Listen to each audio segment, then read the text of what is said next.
कलयुग में जन्मदिन मनाने को लोग अपना एक शौक समझते हैं और अपने जन्मदिन के मौके पर हजारों लाखों रुपए फिजूल खर्च कर देते हैं। लेकिन कुछ लोग ऐसे भी हैं जो अपने जन्मदिन के अवसर पर मानवता का परिचय देते हैं। उन्हीं में से एक है अंजनगांव सुरजी के सचिन। दरअसल सचिन गावड़े जन्मदिन यादगार बनाने के लिए कुछ ऐसा कार्य करते हैं जो समाज के लिए आदर्श है। जन्मदिन के मौके पर ऐसी मिसालें बहुत कम ही देखने को मिलती हैं। जैसी मिसाल अमरावती जिले के अंजनगांव सुरजी में उप शहर प्रमुख शिवसेना सचिन गावड़े ने अपने जन्मदिन के मौके पर समाज के सामने पेश की। सचिन ने अपने जन्मदिन के उपलक्ष्य में शहर के स्कूलों में जाकर 1000 से ज्यादा गरीब बच्चों को बुक, पेन और जरूरी स्कूल सामग्री बांटी। आपको बता दें कि सचिन गावड़े हमेशा ही मानव सेवा में तत्पर रहते हैं।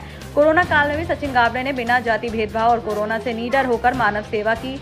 हर साल अपने जन्मदिन को यादगार बनाने के लिए सचिन गावड़े कोई न कोई ऐसा कार्य करते हैं। वहीं मानवता को तत्पर रखते हैं और सचिन गावड़े जैसे लोग नई पीढ़ी के लिए प्रेरणादायी हैं। अंजनगांव सुरजी से साजिद सौदागर की ये रिपोर्ट। सचिन दादा गावंडे यांचा आज वाढदिवस।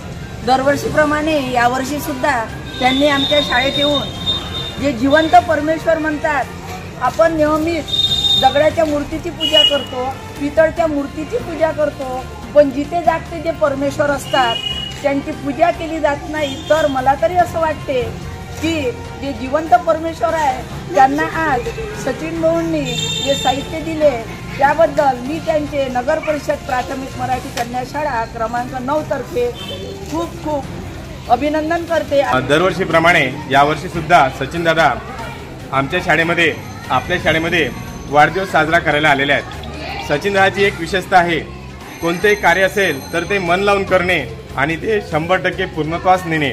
त्याच उद्देशाने सचिन दादा नेहमी आपल्या कार्यात धडपडत असतात आणि आज तर त्यांचा वाढदिवस आहे। वाढदिवस म्हटला तर जिथे गरज आहे तेथे जाऊन गरजूंना मदत करणे असा त्यांचा स्वभाव आहे।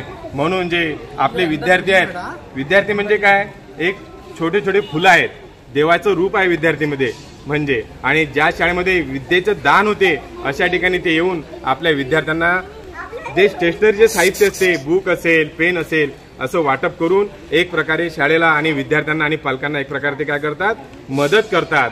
आणि हा त्यांच्या कार्याची धडपडच पाहून आम्हाला त्यांचं कौतुक करावंसं वाटते।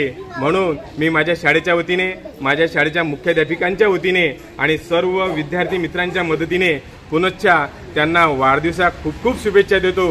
या ठिकाणी गावंडे सरांचा बर्थडे आपण आपल्या शाळेमध्ये साजरा केला आहे। त्यांचा अत्यंत चांगल्या प्रकारचा उपक्रम आहे। ते आपल्या वाढदिवसाला दरवर्षी शालेय विद्यार्थ्यांना आमच्या शैक्षणिक साहित्याचे दरवर्षी वाटप करतात। हाच उपक्रम त्यांनी असं भविष्यात सुद्धा चालू ठेवावा असं आम्हाला वाटते आणि त्यांना या ठिकाणी वाढदिवसाच्या खूप खूप शुभेच्छा देतो। उद्देश हाच राहते की महत्त्वाचा विषय असा आहे की मी बरेचसे लोक पाहतो की वाढदिवस साजरा करत असताना मोठमोठे रिकामचोट खर्च फार जास्त होतात। पण माझं म्हणणं हे आहे की कोणताही खर्च करत असताना तो समाज उपयोगी लागला पाहिजे आणि त्या समाज उपयोगी खर्चाच्या मागं माझा उद्दिष्ट एकच होता की शाळेची